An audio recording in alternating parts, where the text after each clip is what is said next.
Hello, everybody. Welcome back to Support Conversations. I'm Solanima. And I'm Zathos. I forgot my name for a second. Yeah, let's make sure to remember what we're saying. I almost forgot the name of the podcast again. It's funny. It's like you get into this sense where you start saying it, and then like in the middle of the sentence, like, oh, what's it called? What's it called? Welcome to... Yeah.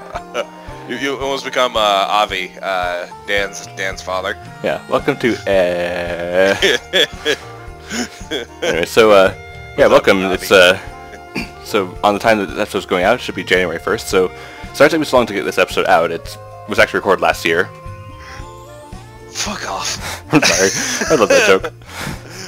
That took a second. I was like, wait a minute, what do you mean? Oh, yeah. Yeah, we're talking to you from December 29th, 2015. Oh, it's already the 29th? Yeah. We're almost in 2016. It's an exciting time. I gotta hurry up and get my fireworks. Oh, yeah. And year-end fireworks. I just forget that's the thing. You know what I'm gonna do? You know what I'm gonna do? I'm gonna get like 6 packs of sparklers. Let me finish. On this thing. And sounds good so far. And I'm going to electrical tape them all together, and I'm gonna put the one in the middle. I'm gonna have it stick out about an inch. Okay. Okay. And I'm gonna light the one in the middle, and then I'm gonna throw it and run. Sounds very dangerous. Do you know what happens when you do that? What happens? You create this thing called a sparkler bomb. Sounds like fun. It's loud. It's bright. It reminds me of that time where we had a bunch of fireworks, and we had a bunch of like smaller fireworks. And we were lighting them and throwing them into like a lake somewhere. Like these like near the casino or something. Oh yeah, I remember that. Yeah, that was a fun time. Yeah, and like we look at it and go, and like we could see underwater for like a split second. Yeah. That was great. Like we had everybody out there, and like we were launching bottle rockets from our hands. Yeah.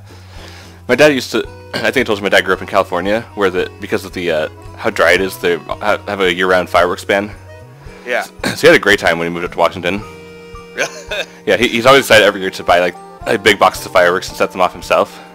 Yeah, I live over here in the desert down here in Utah, and there's a bit of a fireworks ban on where I am, but like in terms of my little cul-de-sac. But as soon as I see one person launching fireworks, oh, you bet your ass, I'm just gonna launch everything. He's like just watching for a little fire everything. Like one person launches one bottle, he's whew, and then like 2 seconds later. That's a great mental image. Anyway, so... He took the bait! He's taking the bait!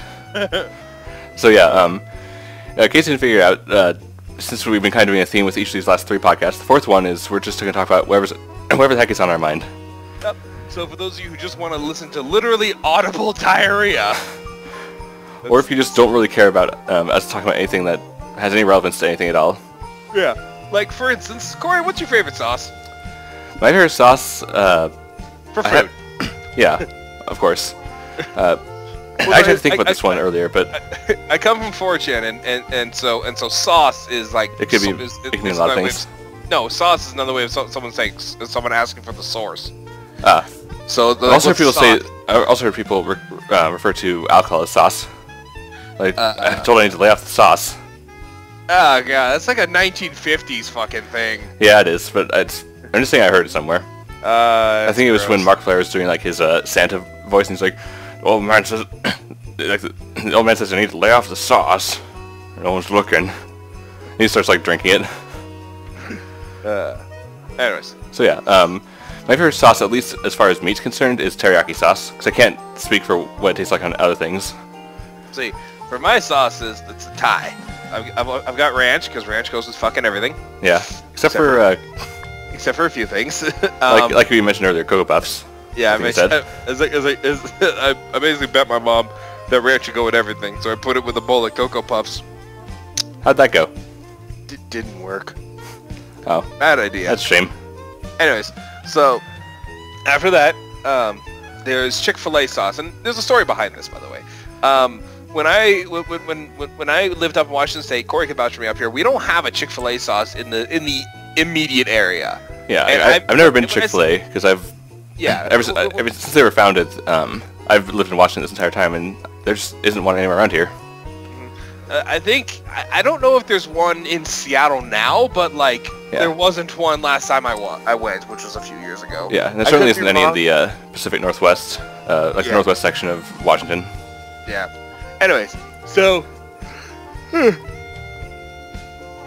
excuse you, Corey. Anyways, so my point is that that I've never had Chick-Fil-A there, and so when I moved down to Utah, please note that I didn't get to spend a lot of time in Utah the second time I moved down. The first time I moved down here, I mostly just stayed cooped up in my room, and then after about a year, I just moved back to Washington. That didn't work out after a year, and then I moved back down here. Yeah. It's a lot cheaper down here, by the way, Corey. I guess there's one positive. You have to live with the heat. Yeah.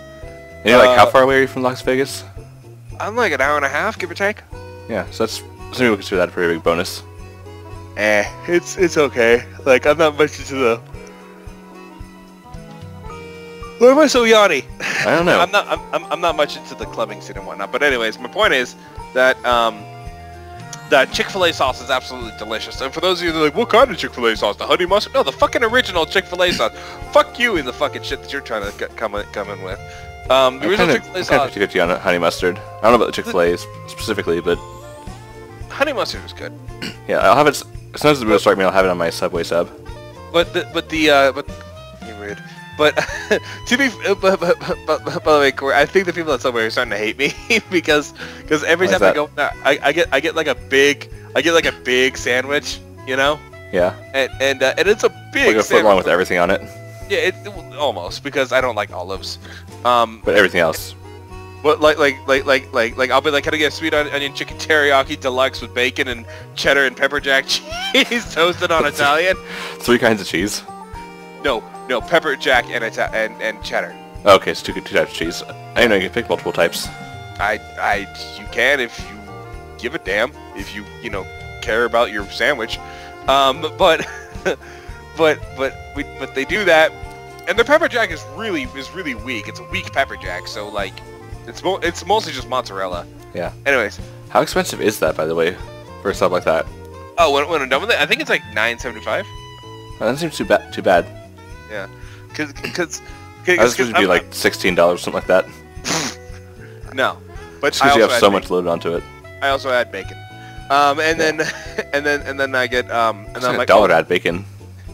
And then I go and they go, what kind of lettuce do you want? I was like I want lettuce, tomatoes, onions, and pickles. And Eagle Raptor's right. They only put like 2 onions on. Yeah. More onion, please. Please. Did we talk about that? Last episode at the end, you were talking about how you mentioned that to one of the workers at Subway. Yeah. So we already went over that story. Yeah, and she loved it. But I think it's gonna happen with our podcast. Like a year later, we're gonna be telling the same stories over again. And they're doing it again. They're telling the Subway story again. It's been a year. She doesn't even work there anymore. Anyway, my point is that like I get that stuff, and then when I get down to the sauces, at first they question my choice in sauces, but now they know what it is that I want. Yeah. And so it's sweet onion, honey mustard, and ranch. Yeah. At first you get that like raised eyebrow, like, whoa, what's this? And it's like, don't judge me. But no, they're used to me now. They're like, oh, it's this asshole. And I'm like, yeah, I know. And they're like, can I get you anything else? I'm like, I need like 6 cookies. At least 6. At least 6 cookies. They're like, why? I'm like, because fuck you, that's why. But yeah, honor, please. Honor, please. Anyways, so yeah, fun times with all that good stuff. But also, speaking of honey mustard, you stop yawning. Corey, you waited too long for this goddamn podcast. Well, you've been like dying to talk about food for the podcast no, for so long. It's not that. It's just like you waited so long that like I took like 3 fucking naps. You didn't wait that long. Yeah, I did. You sent me just when videos I was sending you. No, I went to bed at 5, woke up at 10, went back to sleep, woke back up at 11, hung out with my friend Wyatt for about 2 hours before I went back to sleep. We were expecting you to show up in the middle of the day. While he was here.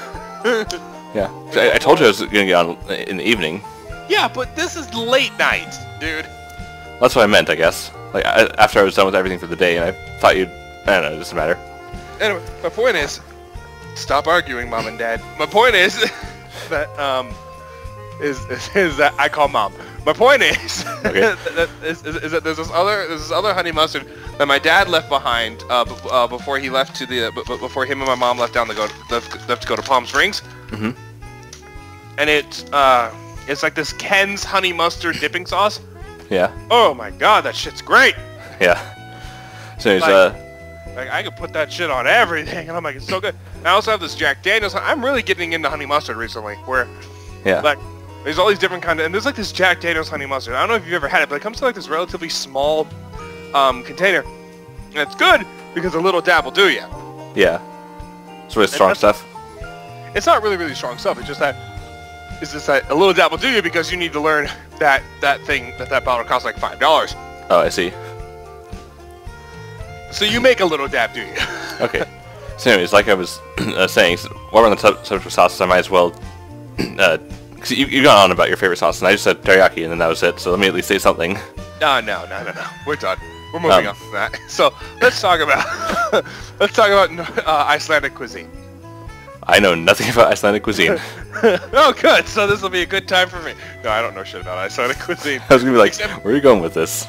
Aside from this one video I saw where it's like you'll be able to eat anything. It's like tractors, Icelandic cuisine, and this goat on a boat, which is probably a form of Icelandic cuisine.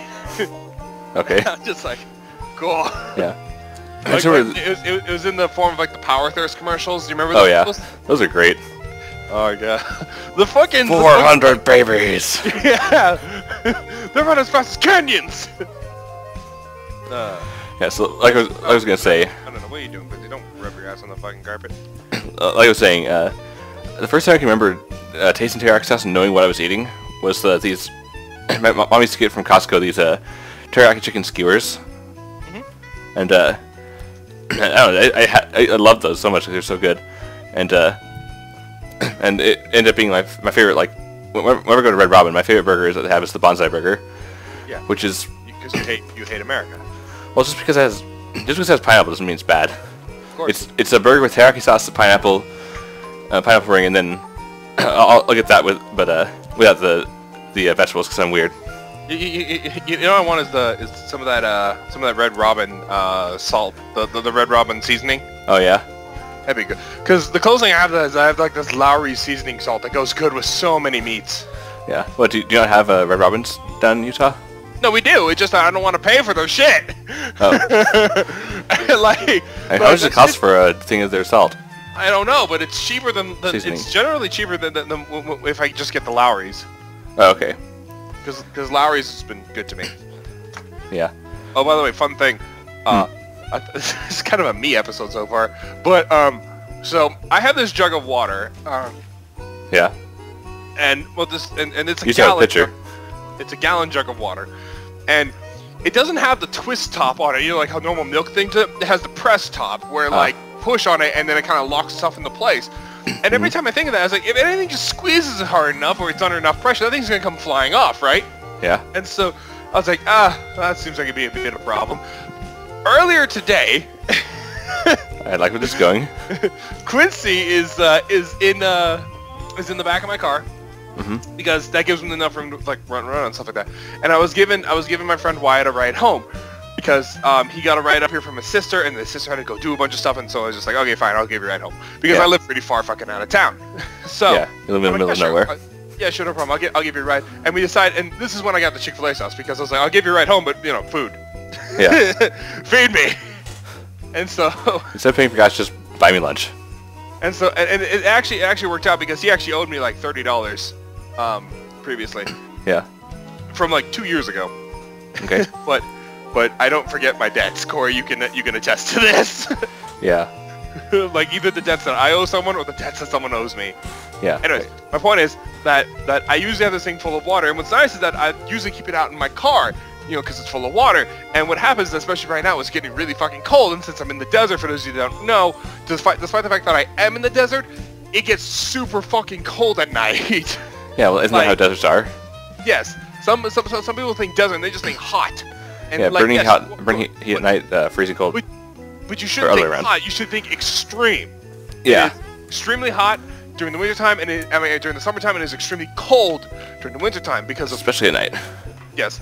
And so what happens is that if I have to work a morning shift at Staples, I keep this gallon jug on me at Staples because I do a lot of fucking talking to people. So eventually I get some cotton mouth. Yeah, I hate that. And so I'm just like, okay, I need to take a drink. And so I have this big-ass gallon jug on me.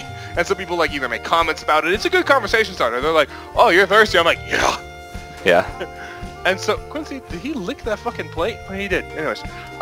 So what happens is that I'll keep this in my car, and then overnight it will actually freeze, but not fully freeze. It'll partially freeze. Yeah.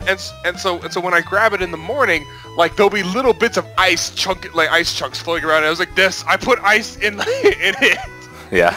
Like, it's great, and it literally keeps it cold for the whole day. That's nice. It's kind of like how when I was going to community college for 2 years, the place I had, I didn't have an ice tray, and the fridge didn't have an ice maker. Okay. So I didn't have any way of getting, like, ice cold water, which sometimes I just wanted that. So what I do, I kind of found this. I think it was like an accident I found this out, because I would, like, put my, like, cup of water, I'd put it in the freezer for not for too long, don't let it freeze. I would just get, like, it cold. Yeah. One time I forgot about that. Okay. And I went in there and was like, oh, it's frozen solid.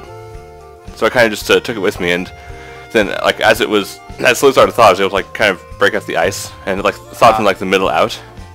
So eventually I, like, break through, and there's, like, just a little, like, reservoir of, like, ice cold water in the middle of the ice. Like a little divot? Yeah. Okay, yeah. I just, like, drink that and then let it thaw out some more, and eventually I'd drink the entire cup over the course of, like, 3 hours. However long it takes to melt out. It's not the most efficient way to get water, but it's something. Yeah, it's not the most efficient way to get ice, at least. Because I can always just get water from the tap or something, but... Yeah. Like, during the summer, if it got... Sometimes just get really hot, and I'm just like, I want ice water. This is one of the few things that you and I can agree on in terms of our pickiness. You and I can both tell the difference between city water and well water and good water. Yeah. Like, for you, like at your parents' house, they got good water. Yeah. For me, at my old house, I got good water. For me, out here, I got good water. I go into the city and drink from the tap. Yeah. The fuck? It tastes like pool water. I would know. I drank a lot of pool water when I was 7. Yeah, did you used to be a pretty big swimmer? Yeah, I swam a lot. And so when you swim a lot and you come up for air, more often than not, you get some water in your mouth. And what are you going to do? Spit it out? No, because you don't have fucking time for that. You just fucking swallow it with the breath, and then you drown. And that's how you survive swimming. That's how you survive swimming. Just drown. But no, like that, you end up swallowing your fair amount of pool water, which some people go like, that's disgusting. People pee in it. I'll be like, I ain't dead. That's what the chlorine's for. Yeah, the chlorine's supposed to help. Well, I mean, I'm not advocating taking a piss in the fucking pool. I know. Like, yes, you want to avoid that if you can. But if you're having a great time, you're jumping up on the octopus, doing flips off the diving board, doing the buoy swing, whatever the fuck it is your pool's got. If you're lucky, you got a nice water slide. Shit, I've got to pee, but I don't want to lose my spot. Be it on whatever the fuck it is you're on, just try to pee as you're going down the water slide. Just see what happens. Yeah. In case you're wondering, incredible speed plus a jet of urine does not mix very well. I'll take your word for it. I believe the term is pissing in the wind. Okay. Anyways, so yeah, what were we talking about? Oh yeah. Before we were talking about sauces, and then we got onto the. And this is how our conversations go. This is kind of the whole idea of like the whatever's on our mind podcast is, and just show how we kind of just rabbit trail from one topic to another. Yeah, and so I would like to think that the most entertaining thing for viewers is actually trying to find the connections in between each of the like listeners, it's like, wait, when did they change topics? Yeah, exactly. I kind of rewind, like, oh, they made a jump right here, which made a jump to over here, which is to here. That's the most fun thing. Like, you'll have a conversation for like an hour, and it's like, how did we get on this topic? And you kind of like follow the rabbit trail backwards. It's like, oh yeah, we were talking about this originally, and then went to this and this. Yeah, which is great because I think Corey and I are very, very, very familiar with these conversations that we have, especially when we had the apartment where we're like, we're gonna get up early tomorrow. And it's like, yeah. So about Pokemon. Yeah. And then our asses are up super fucking late. It gets to the point where like I'm standing in my doorway ready to go to bed. And so am I. I'm still having the conversation, and you're still going. And it gets to the point where I'm like, bed, click. Yeah, just like slam the door, just bed. I was like, there is no, like we can't slowly get out of the conversation, because if we go to slowly get out of the conversation, something in us just clicks back. It's like, oh, by the way. Yeah, that's how it always was. Which is why it is we had to bed. Click. Yeah. Which, one thing I wanted to mention, for those of you who watched the last episode, you may have noticed that I had a certain choice of music for the podcast. Did you? Yeah. It was really? It was the Snowden theme from Undertale. Oh, really? Yeah. I didn't notice. And I feel like it's a crime that I didn't mention Undertale last time, because I had just finished playing it. For some reason, it didn't come to mind, even though I had just finished playing it like the day before or something. Alright, go on. I meant to bring it up too, but I guess it just didn't fit into the topic we had. But what were we talking about? Nerd culture? Yeah, nerd culture. Okay. Mostly about virtual reality. I don't see how Undertale can mix into virtual. I think it'd be kind of interesting if somebody made like an Oculus Rift Undertale like kind of thing. Yeah. I just be like, I can murder people in amazing. Yeah. But yeah, so I finished it back in November, which I talked about it, but everybody's talking about it, so I wanted to at least bring it up, and that's a good way. I think we can go on with next, even though it's technically we're not talking about games, but it doesn't matter because it's whatever's on our mind, and yeah, this game's been on my mind. And you just finished it recently, didn't you? Yep, I did a passive route. I got the neutral route because you're forced to do the neutral route the first time through, and then I got the true pacifist, and then I got the genocide route, and now I'm thinking of doing a no boss kill route. Where you kill everything but the bosses. Yeah. And I know it won't change much, but it sounds like fun. Yeah. Like, leave every place a desolate wasteland except for like these 6 people. Yeah. So I don't think it'll make I think the areas are only desolate wastelands if you're on the genocide route. And once you revert back to the neutral route, anything past that point, even if you kill everything there, like, it's not possible to get back onto the genocide route if you abort it at one point. Well, I mean, like the desolate wasteland, like that's what I want to happen though. Yeah. We can't always have what you want. Fuck you. There's one of our friends who does videos, Invisible Gunslinger, has been playing through it recently. And last year I saw he had just finished fighting Metaton. And that was a fun fight to watch, because he really liked Metaton and Alphys and all that. But in that run, he was just kind of doing, I don't know what his plan was exactly, like, but he's not doing a full pacifist run, because he's killed a couple of enemies, I think. And specifically, the big one for him is that he, from what I've seen so far, the only boss he's killed so far is Undyne. And then he got to talk to Alphys and found out that Alphys had a crush on Undyne. It's like, I feel like garbage. Where'd you go? I'm still here. I'm sorry. I'm just trying to take a piss. Okay. So, like, I didn't want to say anything because I knew if I said something, you would stop talking. So I'm just like, I'm just gonna try to sneak in a piss real quick. That should be my catchphrase. Sneak in a piss. Yeah. Or you could just say, hang on a second. Let's I can make a pause. And, I can do a little bit of editing when I put this together. No. I have to do everything the hard way. Of course. Of course. So yeah, I mean, I guess that's one question that some people like to ask, or at least I like to ask. Who's your favorite character in Undertale? Oh, I have 3, and it's the Dreamer family. Oh, yeah, Toriel, Azrael. Yeah, Toriel, Asgore, Azrael. Yeah. And Toriel, great, fantastic, because first of all, the setting is great when you first meet her. You meet Flowey, he's super nice to you. Well, hang on a second, before we go any further, we should at least put in a spoiler warning for those who haven't played. Ah, fuck off. If you haven't played Undertale, please go play it before listening any further. If you played it, then you know what we're talking about. Pause the video. Anyways, so what happens is that so you start off, Flowey's all like, oh, hey, let me just teach you the way the world works, and he sounds like he's trying to be helpful for you. Yeah, it seems like a very typical like tutorial kind of thing. And then he ends up betraying you and stuff like that. Yeah.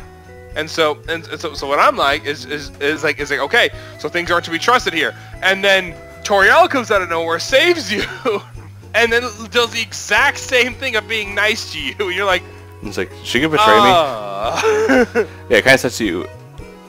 You're kind of wondering, like, is this okay? Should I trust her? Is she okay? Like I just got betrayed by someone who I thought was being nice to me, but was really just opening me up. And then it gets to the point where I'm like, my God, she is taking her time with murdering me. Yeah. And that's the thing. She's a totally nice character. She has no intention to kill you. In fact, I've seen people online find ways. Maybe it's been patched, but I've I've seen people find ways to get killed by Toriel in the fight. Yeah. And she just has a horrified look on her face because it was an accident. Yeah, she's like, oh no. And I showed you a picture. I don't know, like editor Corey, put up the picture right now. And if I can find it.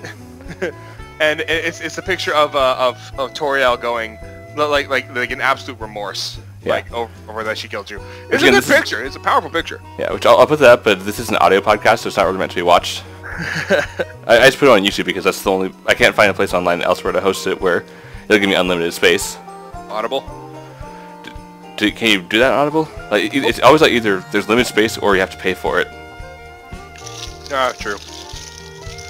Oh well. Anyways, my point is, you know what we should do? For one of our podcasts, we should do our podcast on a Twitch stream and then let the chat get involved. Yeah, we can do that sometime. Like if we get enough of following, so we're actually getting people watching, we can do a live podcast. That'd be fun. Yeah. Anyways, and then Azriel, he has black scleras, and that's an instant win in my book. That's up there with heterochromia. If you're heterochromatic and you have black scleras, marry me. Yeah, which I think I'm talking about, but can you remind me what the sclera is? Like what part that is? The sclera is the whites of your eyes. Okay, that's what I thought. So when you have black scleras, the whites of your eyes are actually black, and I don't know why, I just love the way that looks, especially if you have very bright irises. Yeah. Bright colored irises, be it blue or yellow or whatever.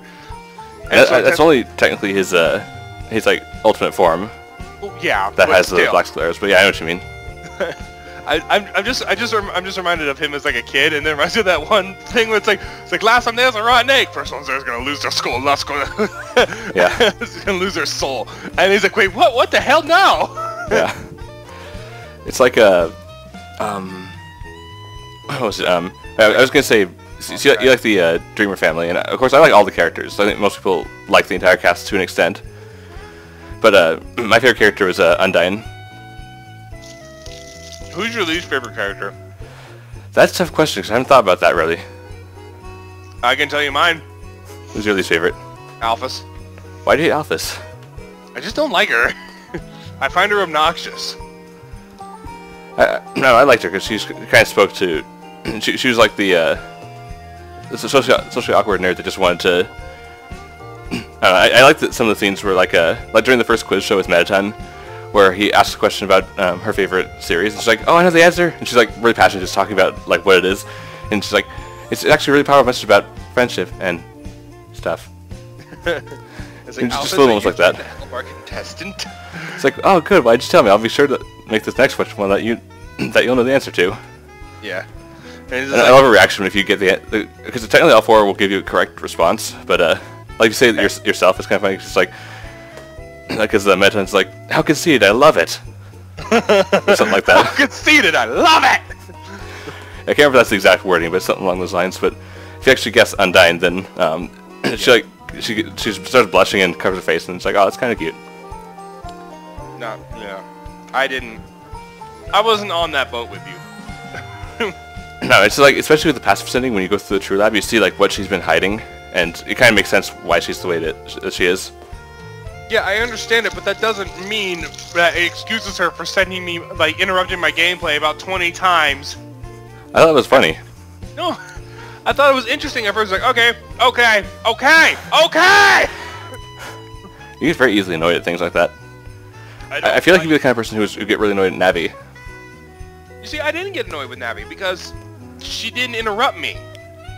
She would just go, hey, and it was on a timed thing, so when she would go to say, hey, I was ready for it, and it would just instantly become white noise. You know? Yeah. I'm the same way. I always actually kind of liked Navi.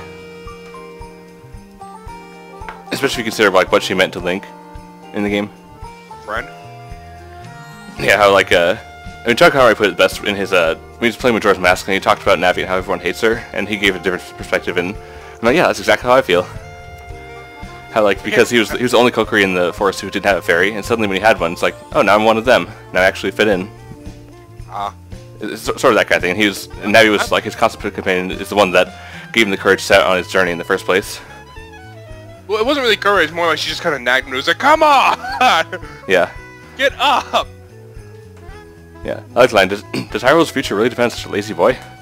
You're like, fine, I'm up. Yeah. So anyways, like I was saying, I really loved Undyne's character. Yeah, I like her too. I just every aspect of it. I love the build up to like the first time you see her, where she's like kind of in the shadows in her full armor, and you never hear her talk. It's just like a papyrus talking to her. And then like she, like you move, and then she hears you, and like she's like looking down, but she can't see in the grass. She kind of steps back and like fades into the darkness with just her eyes shining. Yeah. Her like the one eye that's not covered. Yeah. And all the times where she appears and then like starts chasing you. I love that video on it, by the way. The theories on Undine. I want to say Undine. I really do. I know it took me a little bit to, because I used to say Undine as well, but then because I've heard like the term Undine before, but then I looked up and like, wait, which one is it? Because I hearing people say Undyne, and so I looked up and yeah, it's officially Undyne. I know, but so I'm used to it now, but it does take once you're used to a name, it's hard to fix it. Fair enough. Like I used to call the Pokemon Suicune. I used to think it was pronounced Suicune. I pronounced it suicide. Yeah. And I was wrong. Yeah, well I was wrong too, but I call it Suicune now. It just took me a long time to adjust that. I just love like so everything like the build up to Undyne, and then like she just seems like this really intense character and everything, and then you get to the point where you actually fight her, she's up on the mountain, she's just like, let me tell you the tri-tale of our people. No. You know what? Screw it! So why should I tell you the story when you're about to die? I'm just like, oh, I like this character. And then the whole scene where you get to actually, like once after you fight her, once you go back to her house and you get to like actually talk to her, there's some great moments, like the point where she's like, which drink do you want? You try to move and she just throws spears. Like, no, you're the guest. You stay seated. Like, so they just point at it with the spear, and I pointed at Undine. She's like, are you hitting on me? I'll be like, maybe. Yeah. Or like the point where she suddenly decides that you need to take Papyrus' cooking lesson. And she's like, just grabs you and jumps over to the counter and it's like, now first take these vegetables and punch them, like, take these vegetables as your worst enemies and punch them with all your force. I'm just like, I like this character. But I think I told you, but not on the podcast, the part that really solidified her as my favorite character was on the Genocide run. When when the fight started with her, how she was basically the heroine of the story. Like, even said the heroine appears. I'm like, at that moment I looked at him like, oh, I'm the villain. Like, oh. Like, I didn't really sink into that moment where, like, she's the heroine that's trying to save the world, because she's got it's like that whole semi-stereotypical thing where, like, the hero is able to soldier on even though they're about to die because of the hopes and dreams of all the people that they're fighting to protect. Yeah. You know, semi-cliche, but at the same time, when the roles are reversed and you see it on the person you're fighting, that you see as your enemy, suddenly it's like, one day's on, you're just like, whoa, hold up. I'm just not a bad person, I'm actually the villain. That's one thing I loved about the game was, during the Genocide run, it tries so hard at so many different points to stop you from killing everybody. Yeah. They try to make you horrible for the things you do, and they put you through like a whole bunch of grinding that's kind of repetitive and not all that much fun. You don't get to talk to any of the characters for like the interactions for the most part, and all the puzzles are already solved, so a lot of the game is just walking through these empty areas and just grinding on enemies. And they punctuate that with a couple of really tough boss fights with Undyne and Sans at the end. Mm-hmm. It's like, dude, just stop what you're doing. Think about it. Just stop. It's okay. You can stop. Yeah, and honestly, the only reason I went through with it is because I was coming at it from a designer's perspective, and I'm just like, this game is amazing. I want to see everything that Toby Fox put into this. So I kind of distanced myself, and it was less personal to me when I did the Genocide run, because I would never do something like that normally, even if I had the power to revert time and just see what happens. I mean, I almost didn't come back to play it a second time at all when you start up after the pacifist run and how like Flabby shows up and tells you like everyone's happy and you should just leave them alone because you're the only person who can reverse all that. Yeah. I just watched it, I'm like, I don't want to reset everything. Actually, guilt tripped me into it. It's kind of like it's the best that a game has ever done that with me before. The closest I can think to that is in Animal Crossing. In any of the games, if you go to reset your town, the character talking to you will be like, well, like we say for everything will be, wait, what? Are you sure you wanted this? All the village, all the items you collected, all the things in this town, they'll be gone. Like they're saying, like, are you really sure you want to delete this town and start over? It doesn't make you feel bad so much, but it feels like the place is actually lived in, and that it'll actually have an impact if you reset everything.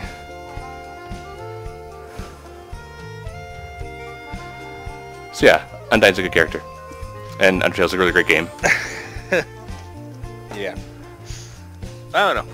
I just like I think the one thing that solidified Asgore as like my favorite character is that when you first fight him, is that the entire time you're leading, you get led up to him, you get told that he's like a soft pushover kind of guy, like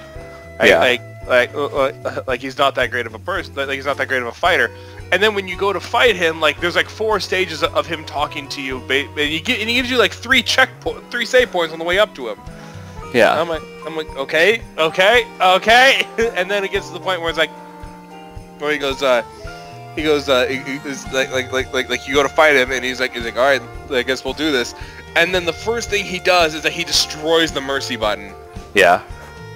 I'm like, oh, well then. Yeah, that's like the whole time they talked about how he's a really nice guy. I mean, if you talk to Undyne, you find out that he's really strong, not because he fights back, but because like when Undyne first started, she couldn't even land a hit on him. Yeah. So at the very least, he's good at dodging. Yeah. And then I love that one line though when you're about to go through like one of the doorways, he's like, so are you ready? Good. Good, because I'm not. It's like, it's okay if you're not ready. I'm not either. Like, 'cause he really doesn't want to fight you. He's kind of in the same boat as you on the Pastor's Throne. It's like, I don't want to fight you. I don't want to kill you. But something has to give here. Yeah. And it was that really solidified Asgore as like definitely one of my favorite characters in terms of also personality wise. I think also mentioned that you liked how he was a flawed character. Like, he wasn't perfect. Yeah, and that's one thing that's very important for me when it comes to characters. Toriel is also a flawed character. Yeah. Where spoiler, it takes until you show up for her to think of destroying the exit. Yeah. And because of this, she technically let 6 children go to their own death. Yeah. So, well, it's like she doesn't want to stop them from doing what they need to do. She doesn't want to keep them trapped, but at the same time... Flawed character. Yeah, she's kind of in a no-win situation, because you can either trap them down there and they'll be forced to live with her, whether they like it or not. And they'll be unhappy. Yeah, or she can let them go and they'll die. Yeah, die. Or if they're strong enough, maybe they'll survive all the way through. Which is why she makes such a stand at the end of the tutorial area. Yeah. I do like where the game gets all of its names. Yeah, Toriel, the tutorial. Yeah, or Sans Papyrus for the fonts that they use. Yeah. Or even Undyne, the Undying. Yeah, and then Alphys, the Alphys. Well, yeah, I don't know where all of them come from, but the ones I know I like. Yeah. I don't know what Azrael's is for, though. Yeah, some of them could be just cool names. I don't think Azrael's cool. I think he's awesome. By the way, let's rant a little bit about that music. My God, the music! Yeah. I feel like I'm surprised I didn't mention that before, because that's like one of the things that everybody's saying about the game, is it's got one of the most fantastic soundtracks ever made, and it's most of it, I don't think all of it, but like 90% of it was composed by the developer Toby Fox. Yeah. And then, I don't know if Toby Fox did Megalovania, but it was originally used for one of his like Earthbound kind of games. Yeah. Which, that doesn't make it any less good. There's nothing wrong with it. Yeah, I think Megalovania specifically was made by somebody else, and he plans on using that like everything, and like every time he's brought in for like a project, he's gonna use that somewhere in like the game. He's gonna hide Megalovania somewhere.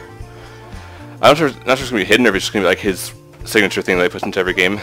I don't know how it's gonna work, but that'd be neat. But then you get things like, but then you get things like like hidden characters and things like that didn't quite make it into the final cut, which a lot of people. I always love when people go into the game files and find stuff.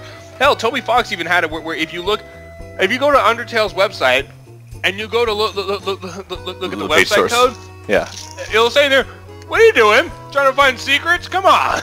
Yeah. Just because I wonder if part of that was because he was aware of Five Nights at Freddy's and how the developer used to hide things in his website code. Yeah. Or like, even like in the game's file itself, there's actually an audio file of him basically like a bunch of distorted voices talking about how like why are you here looking for secrets, and at one point it's just like, if this gets leaked onto the internet, I'm not gonna make a sequel, or I'm not gonna make any more secrets, something like that. And of course, like you said, the hidden characters that didn't make it all the way, like the most famous being W.D. Gaster. Which is great. Yeah. Like, even his theme is in the game file. Yeah. So. Yeah. And then the question is, like, was it just files that were unused and then forgotten, or did he leave them in there intentionally? Yeah. Which you know, I never. It was really very quickly turning into an Undertale podcast. Yeah, it's only been like the last 10 minutes we talked about it, and this is whatever is on our minds, and Undertale's on my mind. Anyways, but yeah, it's great. There's actually a guy. Hold on, let me do this. I'm gonna do a shout out for somebody on YouTube, if that's okay. Sure, go ahead. The name is Rashad EB, RICHAADEB. He does great covers of the Undertale soundtrack in a kind of a rock metal cover. Yeah. And it was only through him that I realized how incredibly similar Muffets and the Angry Dummies themes are. Yeah. like they both have very similar choruses, and I'm like, oh, no, okay. I think you're actually referring to the theme in Napstablook's house. Huh? I think you're referring to the theme for Napstablook's house. No, I'm not. It's the one that's similar. It's like a slowed down version of Muffet's theme. Yeah, no. It's not a slowed down version. It's of a similar tempo. It's just that like the choruses are almost the exact same thing. I've seen that one then. 'Cause I don't know if I showed it to you. I know I showed it to someone showed it to me. But if you take Muffet's theme and slow it down, it sounds almost exactly like the theme in Napstablook's house. What do you mean when you're just in the house, or when you're gazing upon the fucking universe? No, just when you're in the house normally. Okay. I'll show you later if you want to. That was neat. Yeah, that was neat. It's like, I'm just gonna lay here for a while. What are things gonna happen? And whoa. That's what Brother's computer desktop right now is. Just that scene with the two of them laying there, and then it's like an artist rendition of it, and Fresh just laying there, just going, whoa. Which, spoiler alert, that's the character's name, but I think you would have left to find out if you were afraid of spoilers. Seriously though, just go buy the game. It's like $10. It's well worth it. Indeed. I bought 3 copies of the game. I bought one for myself, one for Zathos here, and one for my brother. I'm just like, people, play this game. Play game, it's good. Yeah, and that's stuff I actually want to do like a separate rant video about. There's not really time in the podcast for me to go into it in detail, but there are a lot of people who are really hating on the Undertale community, and as far as I can tell, the only complaint is that they're too eager. Like they won't stop talking about it. It's like we talked about this the other night, like how there's only a facet of it. But that is a legitimate complaint. I'm going to play devil's advocate here, but I will say that is a legitimate complaint because of what it is that like Dodger said. She said you don't want to come into this game overhyped. You don't want to come into any game overhyped. Yeah. Because coming in overhyped is no bueno. Yeah. And that's why, especially recently. And that's what it is for like most of the times. Why it is that I don't play games when they're getting hyped. When people are like, "Oh, this is a great game, you need to play it," I don't play it because I'm like, I will play it on my terms because you're gonna get me overhyped, and then it's gonna end up being a bad game. If it's a great game, like for instance, Shadow of the Colossus, I've heard many times that it's a fantastic game, and I did play it. I played it absolutely, but I didn't play it until my brother's boyfriend came over, and this was like 3-4 years after the game was released, and he brought his whole like, PS2 collection of games with him, and I was just like, oh hey, Shadow of the Colossus, can I play this? I was like, yeah, sure. And I was just like, cool, and I played it, and it was great, and it was a fantastic game. Yeah, I feel like I'm one of those rare people who can separate the hype from the game itself. So I'll hear all this hype and I'm like, oh, I gotta play this, and I sit down and play it, and all the hype kind of leaves me. I'm like, okay, now this is the game. We're gonna start from square one and not make any assumptions about how good it is. I feel like that's the hardest thing when I'm trying to convince you to watch an anime with me, especially if it's one that I think is really, really good. That's the hardest thing for me, because I want to say, like, oh, it's so good, you gotta see it, but I know that if I say that, it's gonna be hyping up for you, and then so even if you agree with watching with me, you're gonna be like, this isn't that good, because it's one of those things like it's better if you are surprised by how good it is. It's kind of like how it was with, say, Madoka Magica. I still don't know if it's a good series, because for me it's just really, really, really mediocre. I'm gonna get some haters with that, but probably. But that's how it is for me. Is that Madoka Magica is really, really mediocre because there's so much hype around it, and then I watched it, and it did not live up to that hype. Yeah. so now when I have an anime I want to show you, I try not to hype it up too much. I'm like, yeah, it's pretty good. Even if it's like Below Revenge, like, it's so good, I gotta tell him. I gotta tell him how great it is.